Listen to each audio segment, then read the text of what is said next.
అలాగే మ్యానుఫ్యాక్చరింగ్ రంగాల వైపు ఇప్పుడు ఉదాహరణ తీసుకోండి, సెమీ కండక్టర్ మ్యానుఫ్యాక్చరింగ్. ఇప్పుడు మనకి తిరుపతి సిసిటీలో సిసిటీ ఉంది, ఎలక్ట్రానిక్స్ మ్యానుఫ్యాక్చరింగ్ క్లస్టర్. దానిలో ఆల్రెడీ ఇప్పటికే గత 10 సంవత్సరాలుగా ఏ ప్రభుత్వాలు ఉన్నా సరే ప్రోత్సహిస్తున్నారు, ముందుకెళ్తున్నారు. సో మా ప్రభుత్వం వచ్చా కూడా అలాగే చేశాము. మొన్న ఆగస్టు మాసంలో మా ముఖ్యమంత్రి గారు కూడా అక్కడ 15 కంపెనీలకి జాతికి అంకితం చేశారు. అలాగే 6 కంపెనీల యొక్క భూమి పూజ చేశారు, 1000 కోట్ల పెట్టుబడులు. అలాగే మరో 5 కంపెనీలతో ఎంబడి కూడా చేసుకున్నారు.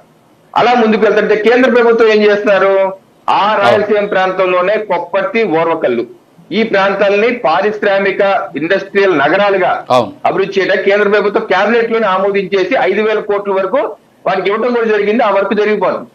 అలా చేస్తున్నందుకు గాను అక్కడికి ఏమొస్తుంది, semi conductor manufacturing units. Japan, ఇండియాలో ఉన్నటువంటి 2 ముఖ్య కంపెనీలు సంయుక్తంగా 14,000 కోట్ల రూపాయలతో సెమీ కండక్టర్ మొట్టమొదటిసారిగా ఐ థింక్ గుజరాత్ మరి ఇంకో రాష్ట్రం తర్వాత 3 రాష్ట్రం ఇక్కడ ఒప్పందాలు చేసుకున్న రాష్ట్రం.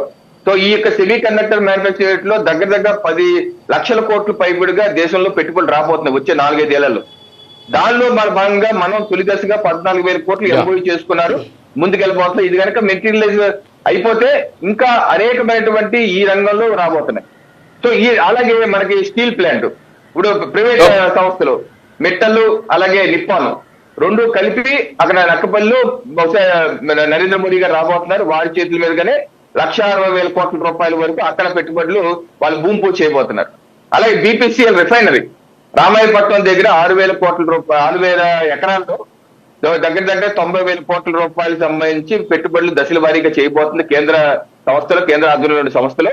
దానికి ఆల్రెడీ నేషనల్ స్టాక్ ఎక్స్చేంజ్ కూడా ఇంటిమేషన్ ఇచ్చేశారు బీపీసీఎల్ వాళ్ళు. ఇదేదో అనుకున్నారు చేశారు, ఏదో కాగితాల్లో ఉందని కాదు, ఎన్ఎఫ్సీలు ఇచ్చేశారు. సో ఇలాగా ఇదే కాకుండా చిన్న చిన్న కంపెనీలు మీకు చెప్తాను. ఫిలిప్స్ ఉంది, ఫిలిప్స్ కూడా 5,000 కోట్ల పెట్టుబడులు ఆల్రెడీ మొదలు పెట్టారు. అలాగే ఎల్జీ ఉంది, 6,000 కోట్లతో మొదలు పెట్టారు.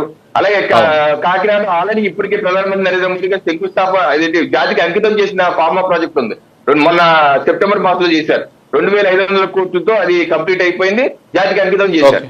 సో ఇలాగ అనేక రంగాల్లో పెట్టుబడులు అలాగే మౌలిక వసతులు కల్పనకి కేంద్ర ప్రభుత్వం రోడ్లు కావచ్చు, రైల్వేలు కావచ్చు సుమారు 1,00,000 కోట్లు ఈ సంవత్సరం ఆర్థిక సంవత్సరంలో 1,00,000 కోట్ల పెట్టుబడుల రోడ్లు, నేషనల్ హైవేస్, అలాగే రైల్వేస్, అలాగే ఎయిర్పోర్ట్ల అభివృద్ధి. అలాగే భోగాపురం ఎయిర్పోర్ట్ అభివృద్ధి చేస్తున్నారు. అలాగే తిరుపతిని ఇంటర్నేషనల్ ఎయిర్పోర్ట్, అలాగే విజయవాడ మనం చూస్తున్నాం. 2014 ముందు చిన్న గుణదల బస్ స్టాండ్ లో ఉండేది, దాన్ని ఇప్పుడు అంతర్జాతీయ ఎయిర్పోర్ట్ చేస్తారు. అలాగే రాజమండ్రి నా కళ్ళ ముందు చూశాను, అది కంపల్సరీ బస్ స్టాండ్ లో ఉండేది, దాన్ని అభివృద్ధి చేసి ఇంకా చేస్తారు. అలాగే అనేక చోట్ల ఎయిర్పోర్ట్ కూడా వస్తాయి. సో మౌలిక వసతుల కల్పన, అలాగే పరిశ్రమలు, అలాగే కేంద్ర ప్రభుత్వం చేస్తున్న భారత్ ఎలక్ట్రానిక్స్ లిమిటెడ్ లాంటి డిఫెన్స్ సంబంధించినటువంటి పరికరాలు తయారు చేసే నిమ్మకూరులు ఆల్రెడీ పెట్టారు.